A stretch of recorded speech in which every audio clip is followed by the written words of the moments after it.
Our lesson today is lesson 8 in the quarterly, The Crucible with Christ, and it's titled Seeing the Invisible. And the lesson asks, how can we be sure about what we do not see? How can we be sure about what we do not see? Do any of you have confidence or faith that radio waves exist?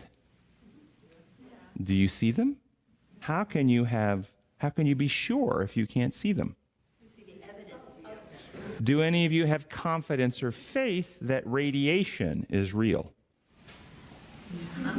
Solar radiation, you might call it UV radiation, or ionizing radiation, which comes from uranium and things like that. Have you seen radiation? Or have you seen the results of radiation?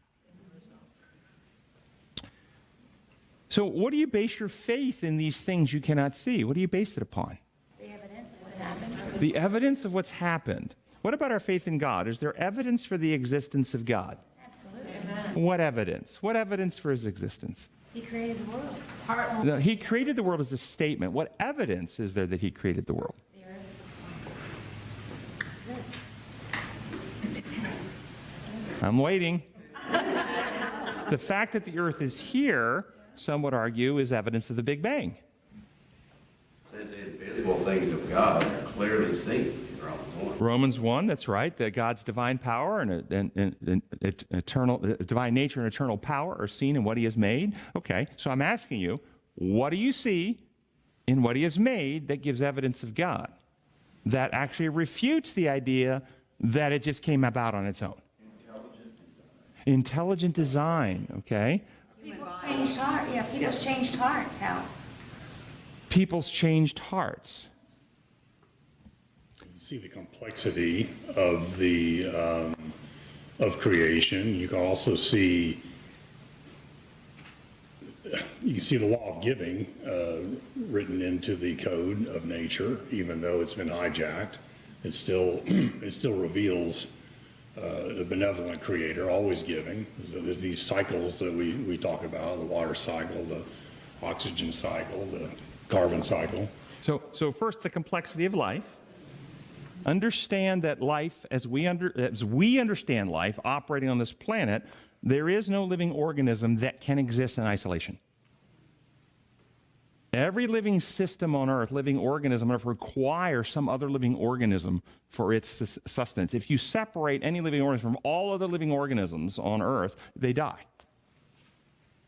So the complexity, you can't have this idea that there was this one single-celled organism that somehow spontaneously came about on its own and it then somehow mutated and it's scientifically impossible for that to happen.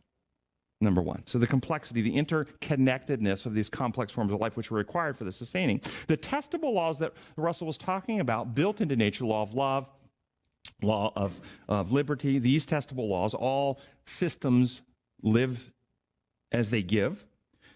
The testable moral laws as well, law of liberty, how lives are transformed and changed. But to me, the evidence that is irrefutable, even to the people who want to try to excuse away all this other stuff, is the coded information in the DNA and RNA of all living organisms. To have a living organism, you require physical matter, you require energy, and all life as we know it requires not just DNA molecules. That would be like letters in the alphabet. Taking letters in the alphabet and just randomly throwing them together does not give you information that you can read and you can use. You have to actually assemble the letters into words and the words into sentences and the sentence into paragraphs and the paragraphs into chapters in order for information to be useful. Okay? Information does not come randomly. And every living organism has coded information in their DNA and RNA. It is an impossibility that that comes by random forces, and the honest scientists out there acknowledge that. And then what they will say is, you're right, life did not start here on its own. It was seeded here by aliens somewhere else in the universe. That's what they say, public statements. Okay, and I say, I have never spoken to them, but if I did, I would say, thank you. Welcome to Genesis 1:1.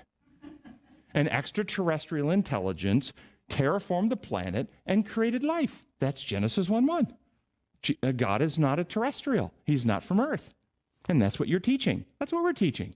Welcome to the Bible.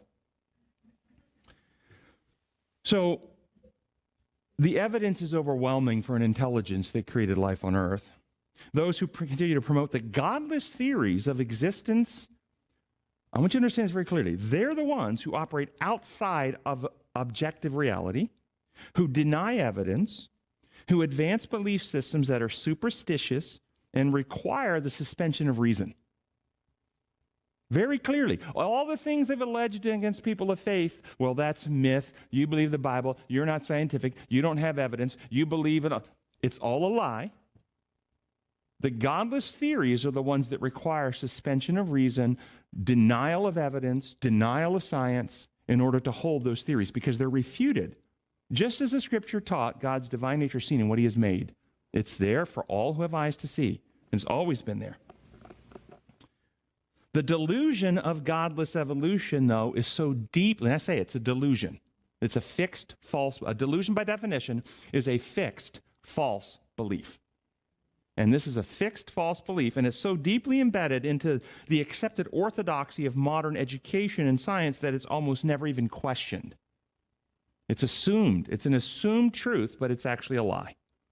And it is a corrosive idea that has been corrupting our society. And what we're reaping in our world today is a direct fruit of the godless theories. All this transgender stuff, this deconstructionist stuff, it's all a fruit of decoupling our thinking from objective reality. Yes? I was going to say, you need more faith to believe in evolution and the Big Bang Theory than in God. That's what I'm saying, that you need more faith of the kind that doesn't rest upon evidence. Okay, it's the faith we might call blind faith. I just believe because I believe. Okay, the true faith, though, is evidence-based faith. Our faith in God is not on blind, wishful hope. It's actually on sound evidences of reality. The people who teach this godless worldview are blind guides leading the blind who follow them, as Jesus would have described. And their positions are based on proclamations and claims that require the rejection of objective evidence. If you look at the premises of the two and what you can test scientifically, and we've talked about this before, the two grand theories of origins of life, Big Bang, no intelligence, it happened all on its own, intelligent design creator who created life. Now, science is observing and testing reality. We can't go back and test either one of those. We can't go back in time and observe the creation of the universe in the Big Bang or the other one. So that's untestable.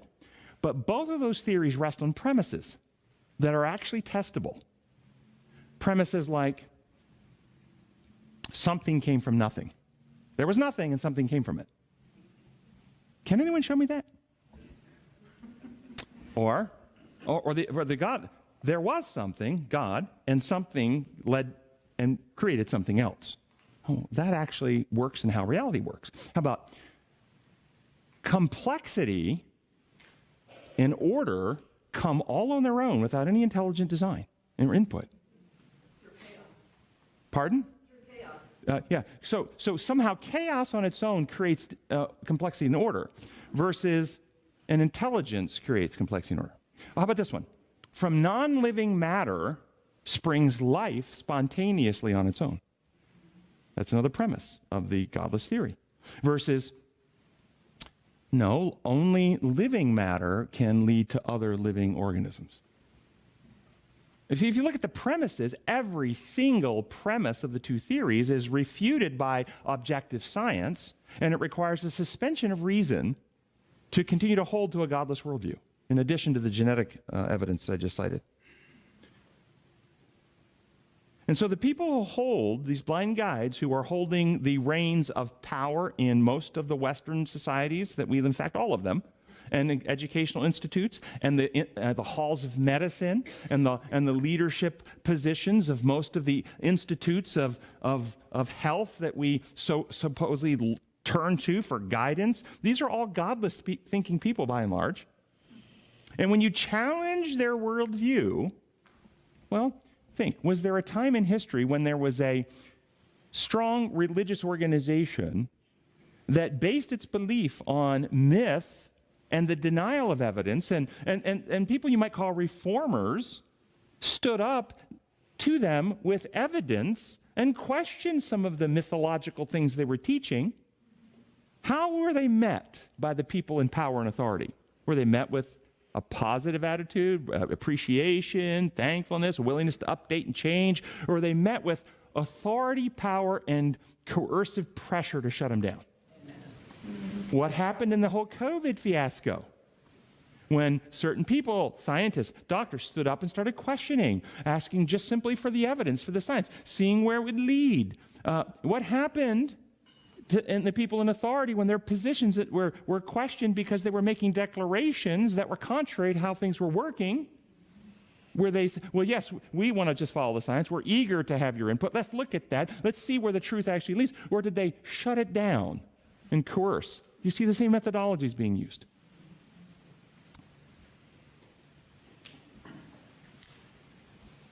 In addition to the evidence of God built into the created order, we also have Scripture, the revelation of God through his inspired writers, the life of Jesus, the prophecies that give evidence of God's foreknowledge and control over time. We also have, as Tina said, the transformation of lives and our own personal experiences that give evidence of God. So altogether, the integrative evidence-based approach, Scripture, science, and experience woven together, we see a harmonized truth. Sunday, first paragraph says...